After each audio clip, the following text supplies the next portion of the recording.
Kita coba akan lengkapkan bahasan ini dengan kisah-kisah bagaimana orang salafus saleh dulu yang pernah berbuat dosa lalu mereka bertaubat, ya.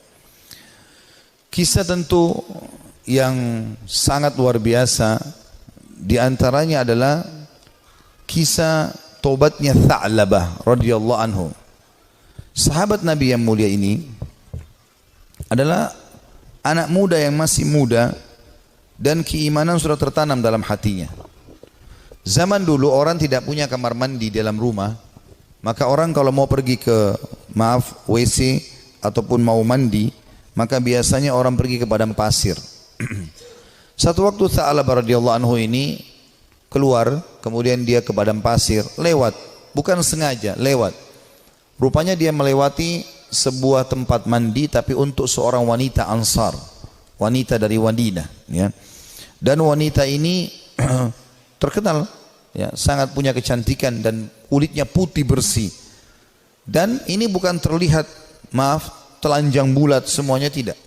Tetapi Tha'labah radhiyallahu anhu lewat.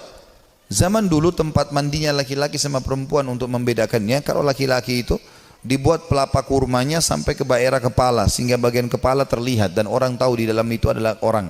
Ini di padang pasir, dibuat kayak WC-WC umum gitu ya, tapi masing-masing punya. Kalau perempuan tertutup semuanya.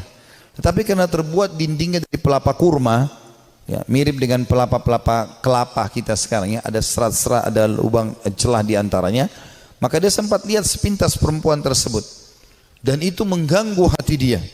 Begitu melihat langsung terganggu hatinya, padahal dia tidak niat untuk sengaja mengintip orang mandi.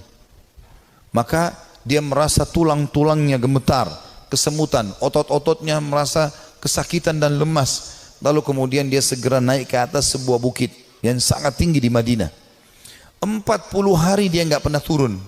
40 hari di atas gunung tersebut bertaubat kepada Allah Subhanahu wa taala. Salat di sana, dia makan minum di sana, pokoknya tidak mau pulang ke rumahnya. Nabi SAW memiliki tradisi, seringkali beliau kalau habis sholat melihat sahabat-sahabatnya. Tapi karena Tha'labah ini bukan orang yang sering ada di depan, maka Nabi SAW tidak melihat dia. Jibril alaihissalam datang setelah 40 hari dari masa perbuatan Tha'labah ini radhiyallahu anhu, mengatakan, hai Muhammad, Allah memerintahkan kau untuk memanggil Tha'labah yang sedang berada di atas gunung karena dia merasa bersalah dengan dosanya. Maka Nabi SAW mengutus beberapa sahabat mencari Tha'labah, ditemuilah, lalu dibawa. Begitu masuk ke dalam masjid, dia keringat dingin, wajahnya memerah, kehitam-hitaman, ketakutan sekali. Kata Nabi SAW, ada apa dengan engkau hai Tha'labah? Dia mengatakan, ya Rasulullah, saya telah melakukan maksiat yang besar sekali. Kata Nabi SAW, rahmatnya Allah lebih luas, ya. Kemudian waktu itu diiqamahkan solat, maka solat Nabi SAW bersama para sahabat Tha'labah pun ada. Sementara solat Nabi SAW membaca ayat tentang neraka, maka Tha'labah pun pingsan dalam solatnya, pingsan. Setelah itu habis solat para sahabat menyampaikan, Nabi SAW datang membangunkan. Setelah bangun kata Nabi SAW, ada apa dengan kau hai Tha'labah? Ya Rasulullah, saya melakukan dosa yang sangat besar bagi saya. Selama 40 hari saya merasa terus dihantui dengan ketakutan atau diselimuti dengan ketakutan ini. Merasa luar biasa, ya. Masalah saya melihat wanita tidak sengaja yang lagi mandi. Maka dia pun berkata, Nabi SAW mengatakan, rahmat Allah luas, mohon ampunlah. Dia mengatakan, ya Rasulullah, tapi hati saya masih betul-betul terganggu dengan ini, ya. Maka Nabi SAW setelah mengatakan rahmat Allah luas, pulanglah semua sahabat ke rumah, sampai beritakan Nabi SAW kalau Tha'labah sakit di rumahnya. Maka Nabi SAW datang ke rumahnya, kemudian ingin meletakkan kepala Tha'labah di atas paha Nabi SAW. Tha'labah terus berusaha menjauh radhiyallahu anhu. Kata Nabi SAW, kenapa kau jauhkan kepalamu dariku? Dia mengatakan, ya Rasulullah, kepalaku penuh dengan dosa. Ini bayangkan sosok seorang sahabat yang hanya sekedar melihat tidak sengaja wanita, ya, yang sedang mandi, itu pun cuma di celah-celah pelapa-pelapa kurma itu. Maka Nabi SAW mengatakan, rahmat Allah luas. Apa yang kau rasakan hai Tha'labah? Kata Nabi SAW. Kata Tha'labah, ya Rasulullah, semenjak saya lakukan perbuatan tersebut, hatiku rasanya seperti sedang direngut, ya, seperti ditekan dengan sesuatu. Tulang-tulangku dan otot-ototku seperti kesemutan semuanya. Aku merasa ketakutan yang luar biasa. Apa harapanmu? Kata Nabi SAW. Dia bilang, harapanku agar Allah memaafkan semua dosa-dosaku. Ya, bukan cuma itu saja. Aku memaafkan. Mohon supaya Allah maafkan semua kesalahanku. Maka Nabi SAW mendapat wahyu dari Jibril AS. Jibril mengatakan, sampaikan kepada Tha'labah, hai Muhammad, kalau Allah sudah memaafkan bukan cuma itu, tapi semua dosanya. Maka Nabi SAW mengatakan, hai Tha'labah, terimalah berita gembira. Karena sungguhnya Tuhanmu Allah telah memaafkanmu, dan ini Jibril datang menyampaikan wahyu itu. Maka Tha'labah pun bergembira senyum, kemudian dia bertakbir lalu meninggal dunia. Maka pada saat dia wafat, teman-teman sekalian radhiyallahu anhu, sahabat Nabi yang mulia, saking takutnya dengan Allah sampai mati, meninggal, ajalnya datang. Waktu itu Nabi SAW mengatakan, urus jenazahnya segera, kita kuburkan, dimandikan segala macam, disolati. Habis sholat, lagi mau diantar ke kuburan, Nabi SAW jalan sambil jingkrak-jingkrak, ya sedikit beliau jinjitkan kakinya. Kata para sahabat, ya Rasulullah, kenapa anda lakukan itu? Kata Nabi SAW, saya merasa malu dengan para malaikat, dan saya tidak bisa menghitung jumlah mereka yang sedang datang melayat jenazahnya Tha'labah radhiyallahu anhu. Sahabat Nabi yang mulia memberikan pelajaran kepada kita bagaimana mereka bertaubat kepada Allah Subhanahu wa taala. Ada juga kisah yang lain, dan kisah ini mirip seorang tukang jagal hewan, suka menyembelih hewan, dengan juga ada pernah kisah seorang tukang fitnah. Dua-duanya mirip kisahnya, tapi saya satukan saja. Ini disebutkan oleh para ulama tentang kisah tobatnya orang-orang terdahulu. Dua-duanya ini, tapi di waktu yang berbeda, di tempat yang berbeda. Pernah melihat seorang wanita dan dia tertarik dengan wanita tersebut. Ya. Hampir setiap hari dia melemparkan godaannya kepada wanita-wanita ini. Selalu melemparkan kata-kata rayuan, tatapan mata, apalah, berikan hadiah segala macam, sampai membuat wanita ini tertarik. Tapi wanita ini orang beriman kepada Allah, tidak mau sama sekali, tidak tergoda. Diajak jalan sama-sama tidak mau, diajak ngobrol tidak mau. Satu waktu dia melihat wanita itu sedang jalan jauh, dan jalan jauh ini pergi ke satu tempat yang kelihatannya tidak banyak orang. Maka kedua laki-laki ini di dua kisah yang berbeda, tempat yang berbeda, tapi kasusnya sama, ya, jalan mengikuti perempuan tersebut. Begitu tiba di tempat yang sangat jauh, dia pun langsung menghadang wanita tersebut, mengatakan, saya jauh-jauh mengikuti kamu karena saya sangat menyukaimu, gitu kan. Maka kenapa kau sia-siakan waktu yang berdua ini? Kenapa nggak bersama-sama sekarang? Enak kalau kita mungkin pacaran sekarang, jauh dari orang. Kalau kau takut selama ini dengan orang, sekarang jauh dari orang. Maka wanita tersebut tiba-tiba mengatakan, kalau kau memang mencintaiku, maka kau harus tahu sebenarnya aku lebih mencintaimu. Aku pun sebenarnya suka dengan kamu, tetapi rasa takutku kepada Allah mengalahkan itu semua. Aku tidak ingin justru karena cinta ini kemudian kita terjerumus dalam kemaksiatan dan Allah hukum kita. Maka dengan kalimat itu saja laki-laki ini tersentuh. Lalu dia mengatakan, subhanallah, yang telah memberikan peringatan kepadaku melalui lisanmu. Kau takut kepada Allah dan aku tidak takut kepada Allah. Lalu laki-laki tersebut meninggalkan si perempuan tadi, dan semenjak itu dia bertaubat kepada Allah Subhanahu wa taala, tidak mau lagi mengenal kecuali yang halal dari mereka. Seorang salafus saleh yang lain yang luar biasa, dia karena takutnya dengan fitnah wanita, maka dia mengatakan, ya Allah, jadikanlah seluruh wanita yang tidak halal bagiku, ya, tidak ada perbedaan, atau hilangkan syahwatku dari seluruh wanita yang tidak halal bagiku. Maka dia mengatakan, demi Allah, Allah kabulkan doa saya, sehingga tidak ada syahwat kecuali pada istri saya saja, pada yang halal. Dan tidak ada bedanya antara wanita yang tidak halal bagiku dengan sebuah tembok. Artinya betul-betul mereka ingin menjaga diri dari perbuatan yang salah. Dinukil kisah yang lain, seorang anak muda. Ini kenapa saya sebutkan banyak kisah anak muda, karena memang anak-anak muda yang banyak terjerumus dalam kemaksiatan. Karena mereka punya potensi, energi, ya, banyak sekali kesempatan, dan ingin tahu sesuatu itu lebih besar daripada orang yang sudah berumur. Walaupun memang orang berumur pun bisa terjadi, tapi umumnya orang kalau sudah tua khawatir berbuat dosa. Maka ada seorang anak muda selalu berbuat maksiat di zaman Nabi Musa alaihissalam. Sibuk dengan dosa-dosa yang dia lakukan. Setiap hari diingatkan, Nabi Musa tidak mau tahu. Sampai masyarakat dari Bani Israel pun sudah merasa ini orang tidak ada lagi solusinya nih. Ini sudah tidak ada solusinya orang ini. Maka mereka mengeluh kepada Musa alaihissalam. Allah pun berfirman kepada Musa melalui Jibril alaihissalam, usir anakmu itu dari negerimu. Tidak boleh lagi ada di sana dia. Maka Musa alaihissalam menyampaikan kepada Bani Israel, kalau Allah sudah menurunkan firman-Nya menyuruh anak muda ini diusir. Maka anak muda pun itu diusir dari kota tempat Nabi Musa alaihissalam dengan Bani Israel tinggal. Terus saja dia jalan sampai tiba di sebuah padang pasir yang luas. Kemudian dia merasa dirinya sakit, lemah, terpukul karena jauh dari orang-orang. Maka dia pun lalu berkata, ya Allah, jangan engkau haramkan aku dari rahmat-Mu. Aku tahu aku telah berbuat dosa, tapi rahmat-Mu jauh lebih luas. Aku bertobat dan beristighfar kepadamu dari seluruh dosaku ya Allah. Maka maafkanlah aku. Terus dia ucapkan permohonan maafnya kepada Allah. Sampai 3 hari berturut-turut. Setelah itu dia meninggal dunia si anak muda ini. Setelah dia meninggal dunia sendirian di padang pasir itu dengan kondisi menyesali kesalahannya. Maka dia pun Musa pun alaihissalam didatangi oleh Jibril. Jibril mengatakan, hai Musa, Tuhanmu Allah memberikan perintah kepadamu agar engkau keluar ke padang pasir. Ini dan itu disebutkan cirinya. Di sana ada satu wali Allah yang Allah suruh kau mengurus jenazahnya. Maka Musa alaihissalam pun keluar ke padang pasir yang ditunjukkan. Begitu tiba di sana tidak dilihat kecuali anak muda tadi yang memang dianggap orang ini buruk di tengah-tengah Bani Israel. Maka pada saat itu pun Musa alaihissalam mengatakan, ya, Jibril alaihissalam mengatakan kepada Musa, sesungguhnya orang ini telah bertobat selama berapa hari? 3-4 hari meninggalkan negerimu dan Allah terima taubatnya. Maka Musa alaihissalam pun mengurus jenazahnya kemudian menguburkan dia. Begitu luasnya rahmat Allah subhanahu wa ta'ala.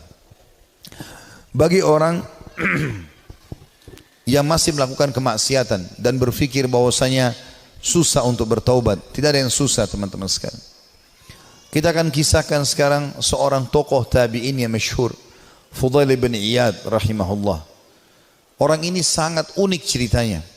Karena dulunya dia adalah perampok jalanan. Saking mahirnya dia mencuri dan merampok sampai dia tidak butuh tim, sendirian. Dikatakan dalam kisah ini, Fudail bin Iyad sendirian, tidak butuh orang-orang lain untuk membantunya. Dan setiap kali ada kafilah mau lewat di tempat Fudail, pasti mereka ketakutan. Lebih takut daripada melewati tempat yang lain. Karena Fudail bunuh, ambil hartanya. Gak ada toleransi. Dan dia satu orang bisa mengalahkan sekian banyak orang dalam duel dan berperang. Sampai satu waktu ada satu kafilah, satu malam, Fudail bin Iyad lagi nunggu-nunggu, ya. Ada mangsa yang lewat, dia ingin mengambil dan merampok dari mereka. Di tengah jalan, subhanallah, atau pas lagi nunggu, ada kafilah yang lewat, bukan tengah jalan, ada kafilah yang lewat. Kemudian kafilah ini berbicara satu sama yang lain, dan Fudail mendengarkan. Jangan kita lewat jalan sini, karena ada Fudail bin Iyad. Nanti dia akan mengganggu kita, ya. Dan tidak bisa kita selamat dari dia. Bagaimana dengan keadaan keluarga dan harta kita? Dengan kalimat ini yang didengar oleh Fudail, Fudail mengatakan, begitu takutnya manusia padaku, gitu kan. Maka dia pun mengatakan, mulai hari ini ya Allah, aku berjanji, aku tidak akan pernah mengganggu orang lain lagi. Dalam riwayat yang lain, Fudail lalu keluar, lalu menemui mereka, lalu mengatakan, akulah Fudail bin Iyad yang kalian sebutkan tadi. Dan karena perkataan kalian tadi, aku merasa aku telah menakut-nakuti manusia. Maka dengan itu aku akan berhenti dan tobat dan kalian akan jadi saksi. Lalu Fudail menghormati mereka menjadi tamu pada malam itu. Mulailah Fudail menyembelikan buat mereka hewan. Dia berburu sendiri malam itu. Dia sembelikan, dia biarkan mereka membuat kemah di sekitarnya. Setelah dia membakar makanan, dia menyiapkan makanan buat mereka. Rupanya ada satu orang dari kafilah itu, orang soleh, membaca firman Allah subhanahu wa ta'ala yang berbunyi, ini disebutkan dalam surah Al-Hadid, ya, ayat 16. Yang Allah subhanahu wa ta'ala berfirman, a'udzubillahi minasyaitonirrajim, alam ya'ni lilladzina amanu an takhsha qulubuhum li dzikrillah wa ma nazala minal haqq. Belumkah tiba saatnya bagi orang-orang beriman untuk tunduk hati mereka dan mereka tunduk hati mereka kepada zikrullah dan apa yang turun dari kebenaran dalam Al-Quran. Fudail bin Iyad orang Arab, dia faham betul makna ayat ini. Artinya, sampai kapan kamu mau lalai, kata Allah SWT. Belum tibakah saatnya bagi orang beriman untuk tunduk hatinya dan berzikir kepada Allah dan apa yang diturunkan dari kebenaran dalam Al-Quran? Maka Fudail pun menangis mendengar ayat tersebut. Lalu dia ulang-ulangi ayat itu sampai akhirnya dia menunjukkan taubatnya. Subhanallah, setelah dia taubat, mulai hari itu dia pergi ke Mekah. Tiap hari Mekah dan Madinah. Artinya setiap saat dia di Mekah sebentar, nanti di Madinah lagi sebentar. Tidak pernah meninggalkan dua kota yang suci ini. Dan kata para ulama, orang-orang yang pada saat itu sudah menjadi ulama, ya, kemudian menjadi sahabat dekatnya Fudail. Di antaranya Abdullah bin Mubarak, Sufyan ats-Tsauri. Ini semua orang-orang yang luar biasa ibadahnya, terkenal sekali kesolehannya.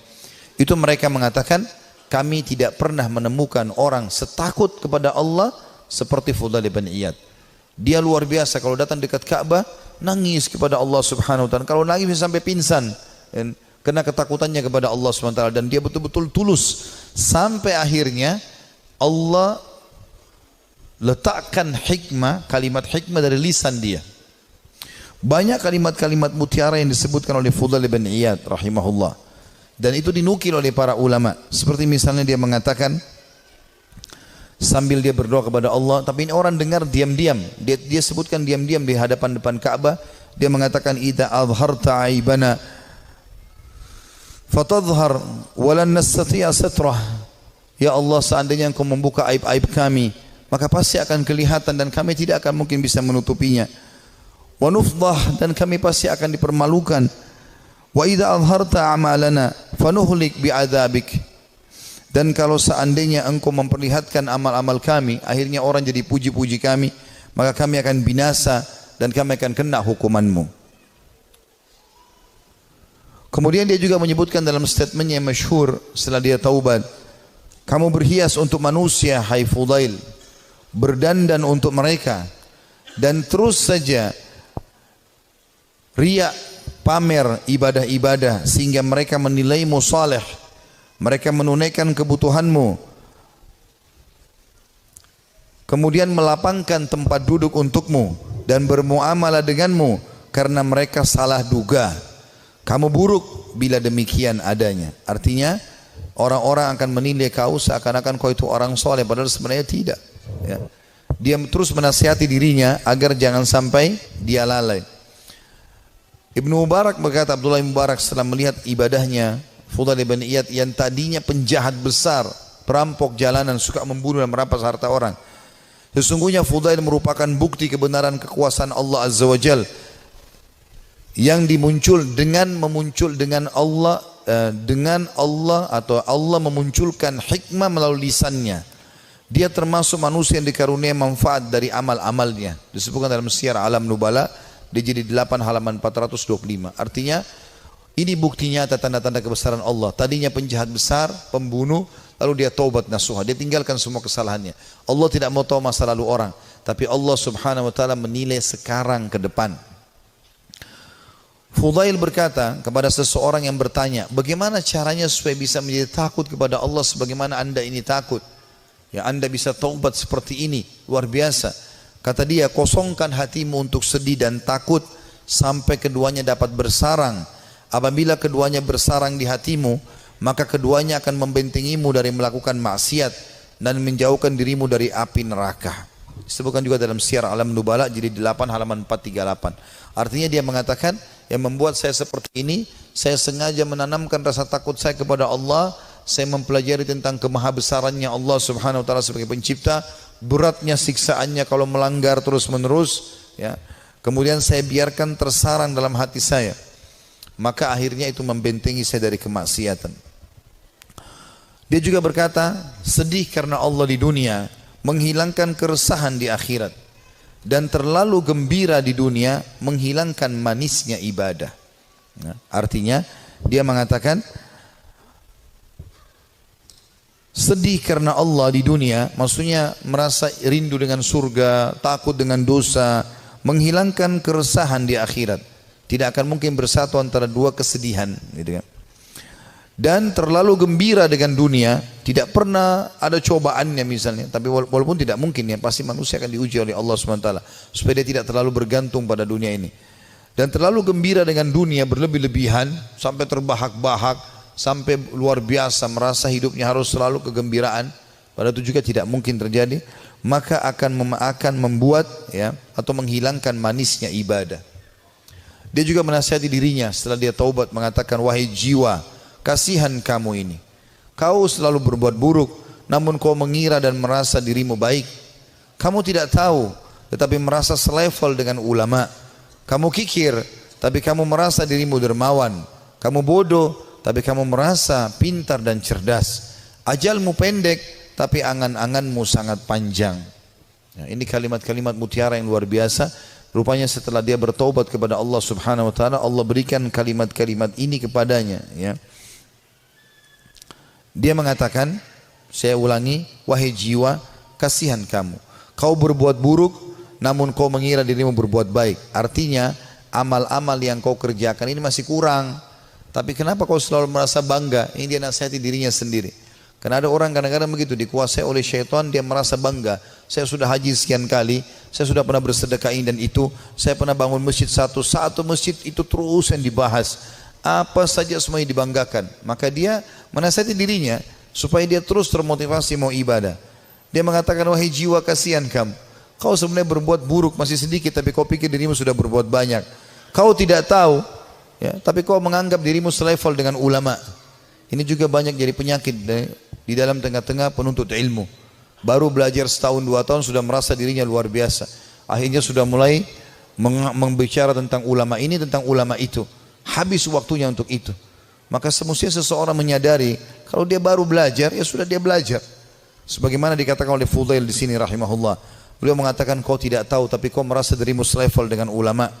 Yang ketiga dia bilang bahwa dirinya, kamu kikir tapi kau merasa dirimu dermawan. Ya, artinya berapa banyak sih yang kau sudah sedekahin sehingga kau selalu banggakan, hai Fudail? Padahal sebenarnya kau bakhil. Sedikit sekali yang kau keluarkan dibandingkan nikmat Allah yang melimpah kepadamu. Ini juga, ya, tamparan yang sangat keras bagi orang yang tadi baru sedekah sekali, 2 kali, 3 kali dalam 1 bulan, dalam 1 tahun, bahkan mungkin 10 tahun sekali. Atau mungkin seumur hidup baru melakukan 1 kebaikan itu. Jadi misalnya membangun sebuah masjid atau 1 kegiatan, sudah dibangga-banggakan. Ya. Kemudian dia mengatakan yang keempat, kau bodoh tapi merasa dirimu pintar dan cerdas. Ada orang juga ini kena penyakit ini, ya. Begitu dia sudah belajar agama, dia sudah mulai faham sedikit ayat, hadis, maka dirasa dirinya tidak perlu belajar lagi. Ini keliru. Kita harus menuntut ilmu sampai menjelang meninggal dunia. Dan beliau mengatakan, ajalmu pendek tapi angan-anganmu sangat panjang. Artinya banyak angan-angan yang kau bangun tapi sebenarnya semuanya itu mengganggu hidupmu. Juga dia berkata, Fudail rahimahullah, manusia paling berdusta adalah mereka yang mengulangi perbuatan dosa yang pernah dilakukannya. Manusia yang paling dusta adalah manusia yang mengulangi apa yang pernah dia lakukan dulu. Ya. Manusia yang paling bodoh, jadi kalau dia pernah buat dosa dia ulangi lagi, berarti dia manusia paling dusta. Karena dia sudah tahu salah tapi kenapa dia lakukan. Lalu dia mengatakan manusia paling bodoh adalah manusia yang memperlihatkan amal kebaikannya. Kalau ada manusia yang mau dinilai paling bodoh adalah orang yang suka pamer-pamer amalnya. Ya, saya ini lakukan, saya sudah haji sekian kali, saya sudah bangun masjid ini dan itu, saya sudah begini dan begitu. Dia banggakan amalnya. Itu manusia yang paling bodoh. Karena hilang semua pahalanya dengan dia riya. Lalu dia mengatakan manusia yang paling dekat dengan Allah, yang paling takut kepadanya. Ini juga statementnya mirip dengan apa yang dikatakan oleh sebagian ulama yang membuat Umar bin Khattab radhiyallahu anhu yang mendapatkan kemuliaan sabda Nabi SAW, wahai Ibnu Khattab, kalau kau lewat di sebuah lembah, syaitan melihat kau lewat di lembah itu, maka dia akan mencari lembah yang lain karena takut bertemu denganmu. Kata ulama, syaitan takut dengan Umar bin Khattab, padahal Umar enggak melihatnya. Bertemu dengan Umar aja syaitan cari tempat lain. Jadi jangankan menggoda, jadi dia bahkan menghindar dari Umar, padahal Umar tidak melihatnya. Karena rasa takutnya Allah SWT kepada Allah. Karena rasa takutnya Umar bin Khattab kepada Allah Subhanahu wa taala. Jadi siapa yang takut kepada Allah, Allah akan buat, ya, seluruh makhluk takut kepadanya.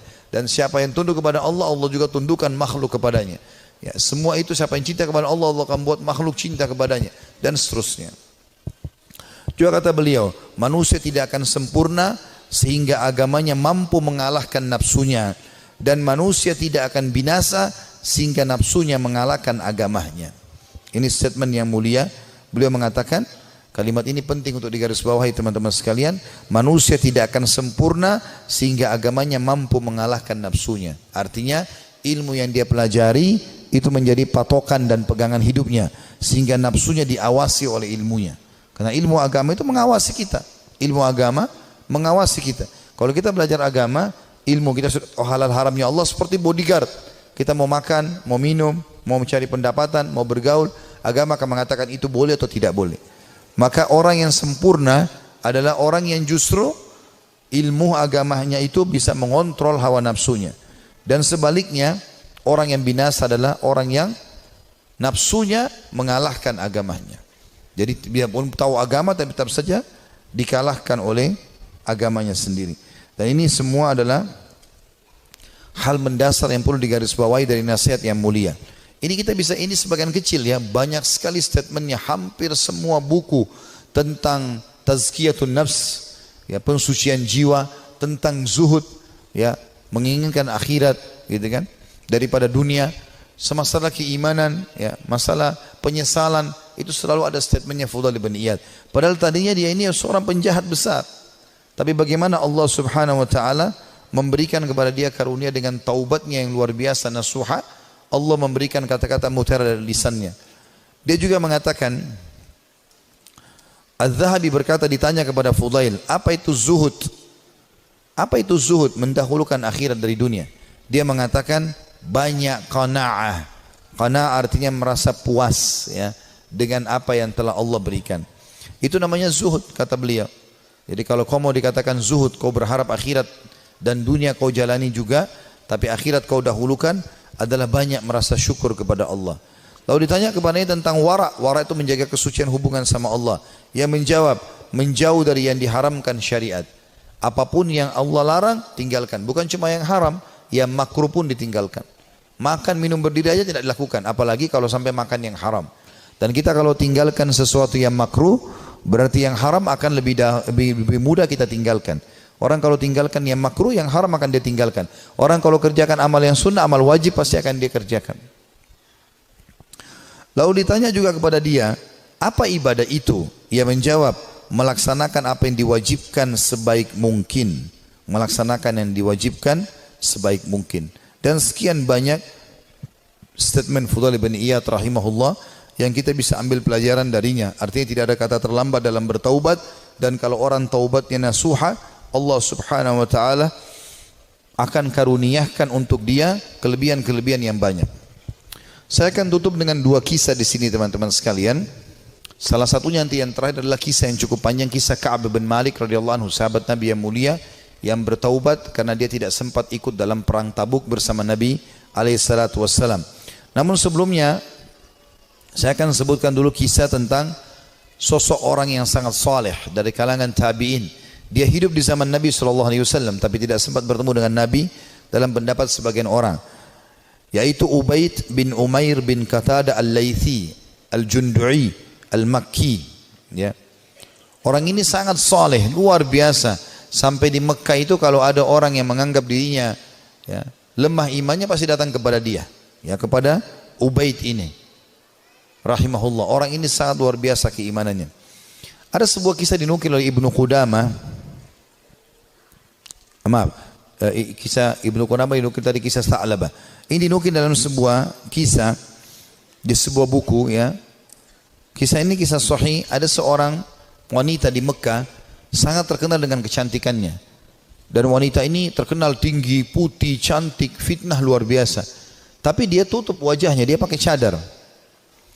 Dia bilang sama suaminya, satu hari dia bicara sama suaminya. Dia mengatakan, wahai suamiku, kira-kira apakah ada orang yang bisa selamat dari fitnah wajahku ini? Artinya dia coba menyebutkan sama suaminya. Kata suaminya, tentu saja ada, ya, walaupun kau cantik, tapi akan ada orang yang bisa tidak kena fitnahmu. Kata perempuan itu penasaran, siapakah itu? Artinya kalau saya buka wajah saya, ya, saya tidak pakai hijab ini, masih ada laki-laki yang tidak tertarik. Maka kata suaminya, Ubaid ibn Umair, seorang ulama. Maka tiba-tiba istrinya karena merasa tertantang datang kepada suaminya lalu berkata, wahai suamiku, Andes, apakah kau mengizinkan aku untuk coba menggoda Ubaid hanya untuk mengetes imannya? Sekaligus juga mengetes apakah betul memang dia tidak kena dengan fitnah wajahku dan kecantikanku ini. Suaminya mengatakan, karena penasaran juga mengatakan, baik, saya izinkan. Maka wanita ini pergi ke Masjid Haram. Ini Ubaid ini punya majlis ta'lim, ya, di Masjid Haram, ulama besar. Tidak pernah sama sekali berbuat dosa dalam kisahnya, dalam kisah hidupnya. Allahu alam kalau yang dinukil dari kisah yang lain, tapi dia disebutkan orang yang sangat soleh. Kemudian Datanglah wanita ini lalu mengatakan, saya punya pertanyaan Syekh. Kata dia, silahkan. Dia bilang, tapi pertanyaan ini pribadi.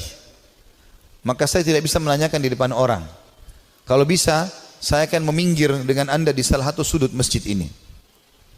Karena perempuan ini terus menunjukkan kesedihannya, menangis. Maka Ubaid mengatakan, baiklah. Tapi tetap di depan umum. Bukan berduaan-duaan khalwat. Di tiang masjid, di sebelah situ ada sekitar jamaah. Tiba-tiba wanita ini pada saat duduk depan Ubaid membuka cadarnya. Dan memang terlihat kecantikan yang luar biasa. Maka Ubaid rahimahullah mengalihkan wajahnya. Sambil kata Ubaid mengatakan, apa yang kau lakukan? Bukankah kau bertanya, kenapa kau membuka cadarmu? Dia mengatakan, sebenarnya wahai Syekh Ubaid, saya mencintaimu dan saya menyukaimu. Maka aku datang untuk menawarkan diri. Maka Ubaid mengatakan, dan aku tinggal tunggu jawabanmu. Artinya kapan kau mau? Selesai. Aku jadi milikmu, terserah kau mau apakan. Perempuan ini ingin menguji. Ubaid tidak mengenal siapa perempuan ini. Subhanallah, dia mengatakan, saya akan jawab pertanyaanmu itu kalau kau menjawab 5 pertanyaanku. Kata Ubaid rahimahullah. Tapi sambil buang muka, enggak dilihat ke wajah wanita ini. Wanita tersebut menggambarkan Ubaid tidak melihat sedikit pun ke wajahku. Padahal wanita ini depan matanya dan sangat cantik. Maka kata wanita tersebut, tanyalah. Kata Ubaid rahimahullah. Jadi tadi dia memang bilang, waktu dalam majelis, saya punya masalah, saya mau minta nasihat. Padahal dia cuma mau berbohong wanita ini. Tapi akhirnya mendapatkan nasihat yang benar. Apa kata Ubaid rahimahullah? Andai saja bertepatan pada saat sekarang malaikat maut datang ingin mencabut ruhmu, apakah kau akan menawarkan hal yang sama padaku? Kalau memang kau sedang berhadapan dengan malaikat maut? Kata wanita tersebut, tentu tidak.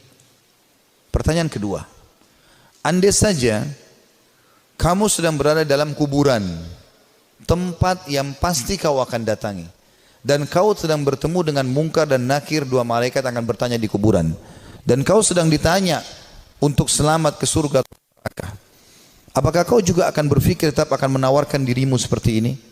Dia mengatakan tidak. Yang ketiga, seandainya kau sedang berada bersama aku di padang mahsyar, kemudian buku-buku amal sedang berterbangan, dan kau tidak tahu apakah kau akan terima dengan tangan kanan atau tangan kiri. Tangan kanan akan selamat ke surga, tangan kiri akan masuk ke neraka. Apakah kau juga akan menawarkan dirimu seperti ini kepadaku? Dia mengatakan tidak. Yang keempat, ya, andai saja kau sedang ditimbang amalmu, dan kau tidak tahu amal baik atau amal buruk di timbangan amal hari kiamat nanti yang lebih berat, apakah kau masih mau menawarkan dirimu padaku? Dia mengatakan tidak. Lalu kemudian pertanyaan terakhir yang kelima, andai saja kau sedang diminta pertanggungjawaban oleh Allah tentang kecantikanmu ini, tentang keadaanmu, ya, kelebihan-kelebihan nikmat yang Allah berikan kepadamu ini, apakah kau juga akan mengatakan kepada Allah, aku sempat menawarkan ini kepada Ubaid? Maka dia mengatakan tidak. Maka Ubaid pun mengatakan rahimahullah, kalau gitu bertakwalah kepada Allah dan jagalah dirimu serta nikmat Allah yang ada padamu. Maka tiba-tiba perempuan tersebut menangis terisak-isak. Lalu kata Ubaid, pulanglah. Lalu Ubaid berdiri tanpa melihat sedikit pun ke wajah wanita tersebut. Setelah dia pergi, wanita itu pulang ke rumahnya. Suaminya sudah menunggunya, ingin mengetahui berita apa yang ada sebenarnya. Maka setelah dia pulang, suaminya kaget melihat matanya merah, menangis. Kata suaminya, apa yang terjadi wahai istriku? Dia mengatakan, sungguh aku akan binasa wahai suamiku. Aku tadinya niat ingin bermaksiat kepada Allah, Allah menuruskanku justru melalui Ubaid. Dan sungguh Ubaid adalah orang saleh. Dan semenjak hari itu perempuan itu tidak pernah dandan lagi sama sekali, sampai ajal datang menjemputnya. Teman-teman sekalian, orang yang saleh, orang yang tulus kepada Allah subhanahu wa ta'ala, memang orang-orang yang justru tidak mudah tergoda. Kalau antum hanya sekedar dengan godaan sedikit mudah tergoda, itu masih orang biasa. Tapi kita harus menjadi orang yang luar biasa memang. Tidak boleh mudah tergoda. Allah subhanahu wa ta'ala menyebutkan tentang ahli surga di dalam firman-Nya pada saat mereka masuk ke dalam surga nantinya di hari kiamat. Itu disebutkan malaikat akan masuk dari semua pintu-pintu istana mereka, dan mereka akan berkata para malaikat, salamun alaikum bima sabartum fa ni'ma uqbad dar. Selamat buat kalian, keselamatan buat kalian atas kesabaran kalian. Dan ini sebaik-baik tempat untuk kembali. Surga maksudnya. Kata ulama tafsir, yang dimaksud dengan makna malaikat akan berkata, ya, selamat atas keselamatan, atas kesabaran kalian karena mereka sabar dalam 3 hal. Ini butuh kesabaran teman-teman sekalian. Yang pertama, sabar dalam mengerjakan ketaatan. Untuk bangun sholat, untuk tutup aurat, mencari pendapatan halal, ya, itu semua butuh kesabaran.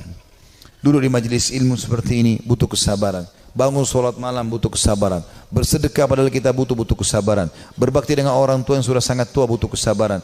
Konsisten dengan kejujuran butuh kesabaran. Perjuangan semuanya butuh sabar. Ini sebab masuk surga karena kesabaran. Yang kedua, sabar dalam menolak kemaksiatan.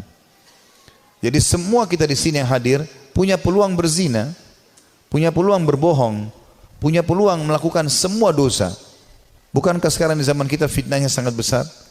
Di handphone kita bisa masuk penawaran zina dengan sangat mudah. Bukankah sangat mudah kita untuk riba, menipu, mencuri, apa saja. Tapi subhanallah butuh kesabaran. Sabar dalam meninggalkan kemaksiatan. Sabar. Dan kata ulama, beda pahalanya antara orang yang meninggalkan maksiat karena dia tidak punya peluang. Misal dia cuma sepintas lihat spanduk ajakan untuk ke diskotik, atau dia ada penawaran apa, lalu dia bilang ya saya nggak suka, cuma sebatas itu. Beda pahalanya dengan orang yang sedang bergejolak godaan yang luar biasa. Jadi misalnya memang lagi ada lawan jenis yang mengganggu dia, kemudian dia bergejolak juga ingin mengikuti hawa nafsunya, itu beda pahalanya. Nabi Yusuf alaihissalam waktu digoda oleh wanita istri raja yang ratu Mesir, itu Allah mengatakan walaqad hamma bihi wa hamma biha laula ar-ra'a burhana rabbi. Ya. Yusuf sudah cenderung sama perempuan itu cenderung pada Yusuf. Artinya Nabi Yusuf alaihissalam manusiawi, tapi beliau coba berusaha menghindar, sabar, menghindar terus sampai akhirnya Allah SWT berikan tanda-tandanya, akhirnya selamat dari godaan tersebut. Gitu kan? Artinya kesabaran di sini butuh ekstra pada saat ada peluang untuk berbuat dosa itu. Dan yang ketiga, sabar dengan cobaan harian. Sabar dengan cobaan harian. Di sini kan saya teman-teman sekalian kita tutup dengan ini insyaallah ya, kisah tentang Ka'ab bin Malik radhiyallahu anhu. Dan kisah ini adalah kisah yang sangat unik dari seorang sahabat Nabi yang taubat nasuha dari dosanya. Tapi kisah ini memang cukup panjang, saya akan bacakan ya. Dia mengatakan dalam riwayat Bukhari, dalam riwayat yang sahih, aku tidak pernah tertinggal, kata Ka'ab bin Malik, dari Rasulullah SAW dalam peperangan apapun yang dipimpin oleh beliau, kecuali dalam perang Tabuk. Dan perang Tabuk ini terjadi perang terakhir Nabi SAW sebelum beliau meninggal. Setelah pembebasan kota Mekah, beliau menuju ke wilayah Tabuk, dan Tabuk ini jaraknya sangat jauh dari Madinah, dan waktu itu musim panas. Dan musim panas ini puncak-puncaknya panas, biasanya buah kurma lagi sangat bagus ya, hasil panennya. Justru makin panas makin bagus kualitas kurma. Dia mengatakan saya tidak pernah ketinggalan perang bersama Nabi SAW kecuali di perang Tabuk. Memang aku juga tertinggal dalam perang Badr, namun tidak ada seorang pun yang tertinggal waktu itu dicelah. Karena Rasulullah SAW dan kaum muslimin keluar untuk menghadang kafilah dagang Quraisy yang pulang dari Syam, hingga kemudian Allah mempertemukan mereka dengan musuh mereka tanpa rencana.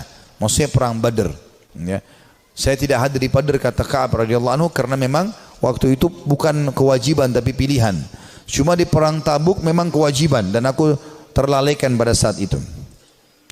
Kata beliau, dan sebelumnya aku telah hadir bersama Rasulullah SAW pada malam Aqabah. Aqabah ini nama Jumrah, Jumrah Aqabah. Orang kalau haji biasa tahu masalah itu.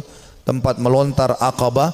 Aqabah itu sebuah bukit yang kecil, namun bisa dinaiki oleh orang dan bisa orang merasa tinggi dari tempat itu, diistilahkan dengan Aqabah. Pada malam Aqabah, waktu Nabi SAW sebelum hijrah ke Madinah pernah ada baiat Aqabah, janji setia di Aqabah, dan Ka'ab hadir pada saat itu.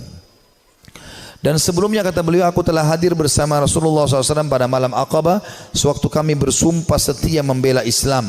Ya.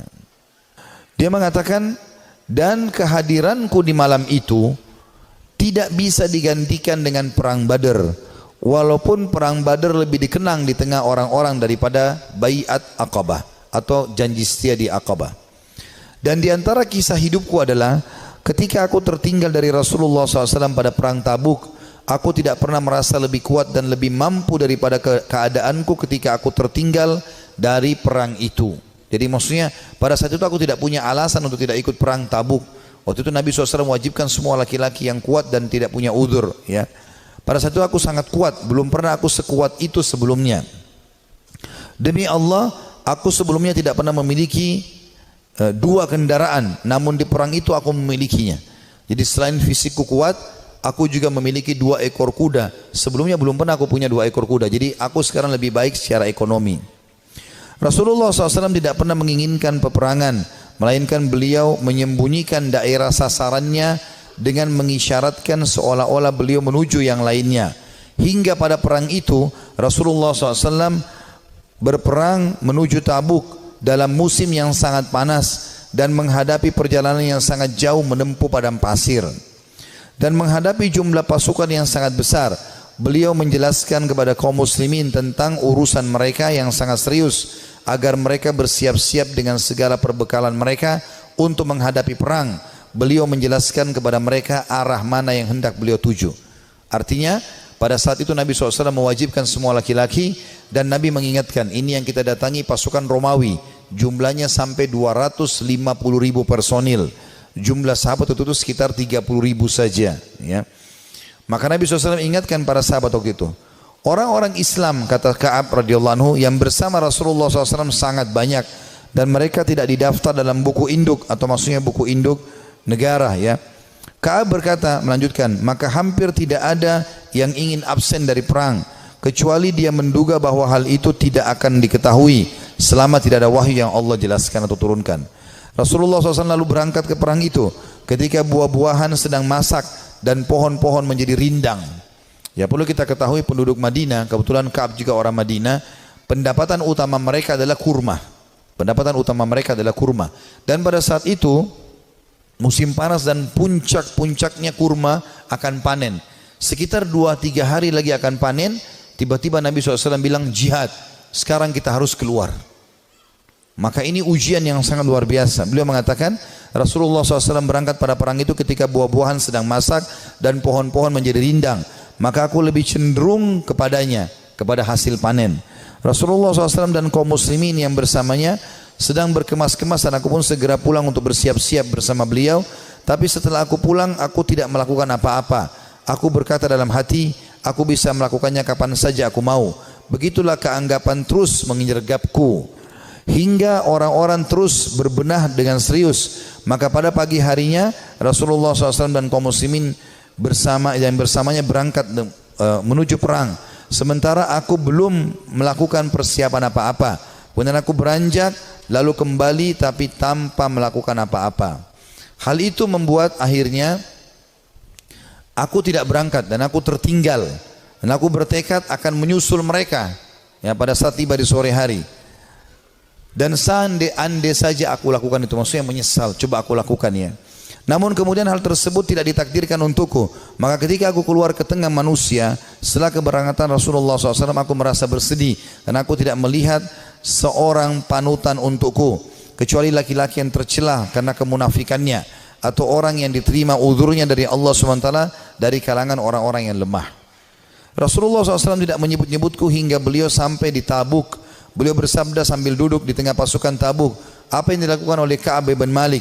Maka salah seorang dari Bani Salamah berkata, wahai Rasulullah, dia tertahan oleh pakaian burdahnya dan sibuk melihat kedua sisi tubuhnya. Maksudnya dia tidak ada uzurnya untuk tidak keluar bersama anda. Maka Mu'adz bin Jabal berkata kepadanya, sungguh buruk apa yang telah kamu ucapkan. Demi Allah ya Rasulullah, kami tidak mengetahui apa yang ada padanya melainkan kebaikan. Jadi Mu'adz di sini membela Ka'ab, mengatakan dia orang baik ya Rasulullah. Maka Rasulullah SAW diam. Tak kala beliau dalam keadaan seperti itu, tiba-tiba beliau melihat dari kejauhan seorang laki-laki yang mengenakan pakaian putih yang terlihat bergerak terombang ambing oleh fata morgana. Maka Rasulullah SAW bersabda, orang itu adalah Abu Haythamah. Ternyata benar dia adalah Abu Haytham al-Ansari, orang yang bersedekah dengan satu sak kurma ketika dicela oleh orang-orang munafik. Jadi pada saat Nabi SAW menyuruh orang-orang untuk berinfak ya, untuk perang Tabuk, orang-orang munafik hadir di situ, tapi orang munafik tidak berinfak. Mereka cuma mencaci maki saja. Ya. Ada orang yang datang membawa satu kain besar berat, diangkat jatuh dikasih kepada Nabi SAW. Orang-orang munafik mengatakan riya. Lalu Abu Haythama ini datang radhiyallahu anhu membawa cuma satu keranjang kecil, satu piring kecil kurma, isinya cuma 3-4 butir kurma. Lalu dihidangkan, ya Rasulullah, ini buat jihad di jalan Allah. Maka orang munafik juga menghina Abu Haythama sambil mengatakan, ya, untuk apa ini? Mau diapakan dengan 3-4 butir kurma? Tapi akhirnya Allah Subhanahu wa taala memuji karena infaknya itu. Ka'ab berkata, tak kala sampai berita kepadaku bahwa Rasulullah SAW telah pulang dari Tabuk, kesedihanku datang lagi. Aku mulai mengingat dusta dan berkata, aku ingin berdusta dan berkata, dengan apa? Aku mengingat dusta dan berkata, dengan apa bisa lolos? Dengan apa aku bisa lolos dari kemurkaan beliau besok? Untuk itu aku meminta bantuan kepada semua orang cerdik pemikiran dari keluargaku. Maka tak kala diberitahu bahwa Rasulullah SAW telah mendekati Madinah, hilanglah dariku segala pikiran yang batil, hingga aku benar-benar mengetahui bahwa aku tidak akan selamat dari beliau dengan apapun selamanya. Maka aku bertekad untuk bersikap jujur kepada beliau. Rasulullah SAW tiba pada keesokan harinya, dan biasanya apabila pulang dari safar, beliau memulai dengan masjid. Dan beliau sholat 2 rakaat, kemudian duduk di hadapan orang-orang. Ketika beliau melakukan demikian, orang-orang yang tidak ikut perang mendatangi beliau untuk menjelaskan uzurnya dan bersumpah kepada beliau. Mereka bersumpah, mereka berjumlah kurang lebih 80 orang yang tidak ikut berperang di perang Tabuk. Maka beliau menerima lahir mereka, membaiat mereka dan memohon ampun untuk mereka, serta menyerahkan rahasia mereka kepada Allah Subhanahu wa taala. Hingga aku datang. Tak kala aku mengucapkan salam, beliau tersenyum dengan senyuman orang yang marah. Kemudian beliau berkata, kemarilah. Aku datang berjalan hingga aku duduk di hadapan beliau. Beliau sallallahu alaihi wasallam berkata kepadaku, kata Ka'ab, apa yang membuatmu tidak ikut serta dalam perang Tabuk? Bukankah kamu telah membeli kendaraanmu, ada kudamu? Ka'ab berkata, aku berkata, wahai Rasulullah, sesungguhnya aku demi Allah, seandainya aku duduk di hadapan orang selain anda dari penduduk dunia, pasti aku yakin bahwa aku akan lolos dari murkahnya dengan sebuah alasan, karena aku telah diberi kemampuan untuk berdebat. Akan tetapi demi Allah, aku benar-benar mengetahui bahwa jika hari ini aku menceritakan kepada anda cerita dusta yang dengannya anda bisa merelakanku, tentu tidak lama Allah pasti akan menjadikan anda murka kepadaku. Dan apabila aku menceritakan kepada anda dengan cerita yang jujur, pasti anda murka kepadaku karenanya. Sesungguhnya dengan kejujuran ini aku akan menghadap atau akan mendapatkan akibat yang baik dari Allah. Demi Allah aku tidak punya uzur. Demi Allah aku merasa tidak pernah sekuat dan sekaya daripada keadaanku sekarang pada saat aku tidak ikut Tabuk bersama anda. Maka Rasulullah SAW bersabda, adapun orang ini maka ia telah berkata jujur, maka berdirilah hingga Allah memberikan keputusan kepadamu. Ringkas cerita ini cukup panjang, saya ringkaskan. Maka Ka'ab pun berkata, aku pun merasa plong karena merasa jujur dengan Nabi SAW. Walaupun pada saat itu turun wahyu memperingatkan Nabi SAW untuk memboikotku dengan kedua temanku. Jadi kebetulan ada 2 temannya dari 80 orang tadi yang dianggap orang yang sangat dekat dengan Nabi SAW dan tidak ada punya uzur untuk hadir. Maka kata Ka'ab, kedua orang temanku ini dan aku disuruh boikot oleh Nabi SAW. Maka tidak dijawab salam kami, tidak senyum pada kami, tidak ada yang salaman pada kami, 3 orang ini. Kata Ka'ab radhiyallahu anhu, terus saja ya berlalu beberapa hari sampai aku masuk ke masjid. Kalau kedua temanku menangis di rumahnya dan tidak pergi sholat di masjid, sementara aku sendiri tetap masuk ke masjid dan aku menemukan semuanya orang membuang wajah, tidak ada yang salam. Dan pada saat aku melihat ke arah Nabi SAW, Nabi SAW membuang wajahnya. Tapi kalau aku sedang tidak lihat ke arah Nabi, Nabi sedang melihat ke arahku. Aku terus saja berjalan dalam kondisi tersebut. Rasanya jantungku, ya hidupku sempit karena betul-betul diboikot pada saat itu. Setelah berjalan kurang lebih 30 hari, sebulan dari masa itu, maka datang perintah dari Nabi SAW, perintah dari Allah agar ketiga orang ini menjauhi istri-istri mereka, termasuk Ka'ab. Maka mereka pun ya melakukan itu. Kata Ka'ab waktu datang utusan Nabi SAW, apakah Nabi menyuruh aku menceraikan istriku? Kata Nabi SAW, kata utusan Nabi SAW, tidak, sama sekali tidak. Tidak ada sama sekali perintah untuk menceraikan, kamu hanya disuruh pisah saja. Kemudian kedua sahabatku, kata Ka'ab, memohon kepada Nabi SAW agar istri-istri mereka memohon kepada Nabi SAW untuk tetap bisa serumah walaupun tidak ada biologis, tapi melayani makan dan minum suaminya. Lalu Nabi SAW izinkan, tapi tidak ada biologis di antara mereka. Lalu kata orang-orang kepada Ka'ab, hai Ka'ab, kenapa kau tidak minta seperti dua sahabatmu tadi? Minta agar ya Nabi SAW izinkan istrimu melayani walaupun tidak ada biologis. Kata dia, tidak, demi Allah, saya akan menjalani hukuman ini semaksimal mungkin supaya juga pengampunannya maksimal. Kata Ka'ab, dalam kondisi seperti itu, satu Madinah memboikot, istriku juga tidak boleh serumah denganku, maka aku menemui seseorang yang datang dari luar Madinah lalu teriak-teriak sambil mengatakan, mana Ka'ab bin Malik, mana Ka'ab bin Malik. Begitu aku melihat orang tersebut, aku mengatakan aku Ka'ab. Orang itu menyerahkan sebuah surat yang ternyata dari Raja Ghassan, seorang raja yang kafir kepada Allah Subhanahu wa taala, yang memang memusuhi Nabi SAW. Maka dia mengatakan, telah sampai dari Raja Ghassan kepada Ka'ab bin Malik, telah sampai kepada kami bagaimana sikap perilaku sahabatmu itu, ya. Nabi SAW memboikotmu, maka kalau kau datang kepada kami akan muliakan kamu, kami akan berikan kamu kedudukan, ya. Datanglah kepada kami. Maksudnya disuruh murtad, tinggalkan agama Islam, datang kepada Ghassan. Maka kata Ka'ab, demi Allah ini cobaan yang lain, aku akan bersabar. Lalu dia membuang dan membakar surat tersebut. Berjalan waktu, kata Ka'ab, saya terus aja datang ke masjid, aku datang ke masjid, sholat, dan tetap saya tidak bisa buat apa, dan rasanya dada ini sudah sempit luar biasa. Sampai puncaknya di hari ke-50. Di hari ke-50. Setelah 50 hari kami diboikot, dan aku kebetulan lagi ada di depan rumahku, baru selesai mengerjakan sholat duha, kemudian tiba-tiba turun wahyu kepada Nabi SAW menerima taubat kami bertiga. Maka dua orang sahabat Nabi dan aku tidak bisa melupakan itu, ya, datang dan mereka berlumba-lumba, yang satu menunggangi unta, yang satu berlari, saking gembiranya ingin menyampaikan berita gembira kepada Ka'ab. Maka dua-dua berlari, karena yang naik kuda lebih cepat, maka yang di atas, yang sedang berlari pakai kaki, ya, itu naik ke atas pohon kurma lalu teriak dari jauh, wahai Ka'ab, terimalah berita gembira, terimalah berita gembira. Dari pertama atau dari semenjak kau dilahirkan oleh ibumu, semenjak kau dilahirkan oleh ibumu, sesungguhnya telah turun wahyu Allah menerima taubatmu.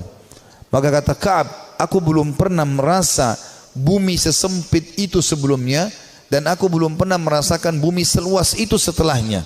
Artinya sebelum datang berita gembira ini, bumi sangat sempit rasanya, dadaku sempit, semuanya jadi susah hidup ini.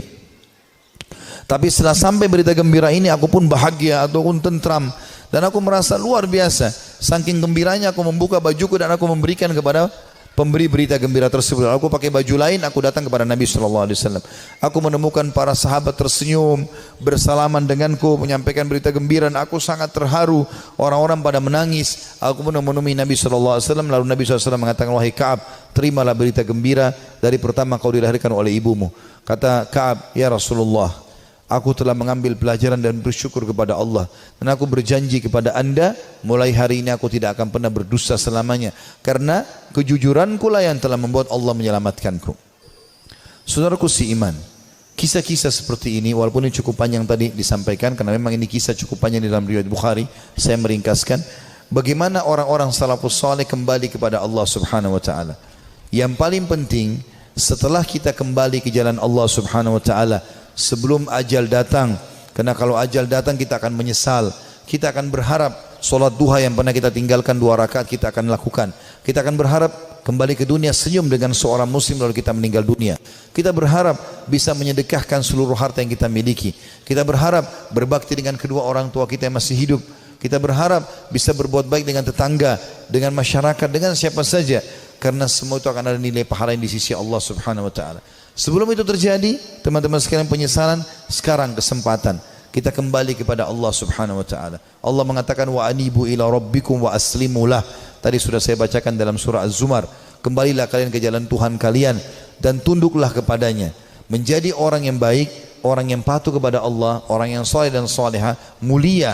Dia akan makan, dia akan minum, dia akan punya jabatan, dia akan punya harta, dia akan punya pasangan yang baik seperti dia akan punya anak-anak yang baik dan soleh. Allah akan berikan kebahagiaan, dan di akhirat dia akan dapatkan juga yang terbaik. Allah janjikan surga yang luas. Dia akan tinggal tunggu ajal datang saja lalu masuk ke surganya. Orang-orang yang fasik, makannya susah, yang hidupnya susah, begitu juga dengan yang lainnya. Bahkan kalaupun ada di dunia itu adalah sifatnya tadarruj, tahapan siksaan dari Allah Subhanahu wa taala. Firaun juga makan, Namrud juga makan, dan seluruh orang yang Allah binasakan juga makan, tapi malah menjadi tadarruj atau tahapan siksa buat mereka. Mereka makin lalai, akhirnya mereka meninggal dalam keadaan kufur, dan penyesalan abadi selamanya bagi Fir'aun sampai tidak ada waktunya, dan kegembiraan bagi Musa alaihissalam sampai tidak ada waktunya. Ini semua akan kekal. Allahu a'lam. Dan ini yang kita sampaikan teman-teman sekalian, mudah-mudahan bisa diambil manfaatnya. Kalau ada benar dari Allah, kalau ada salah dari saya mohon dimaafkan.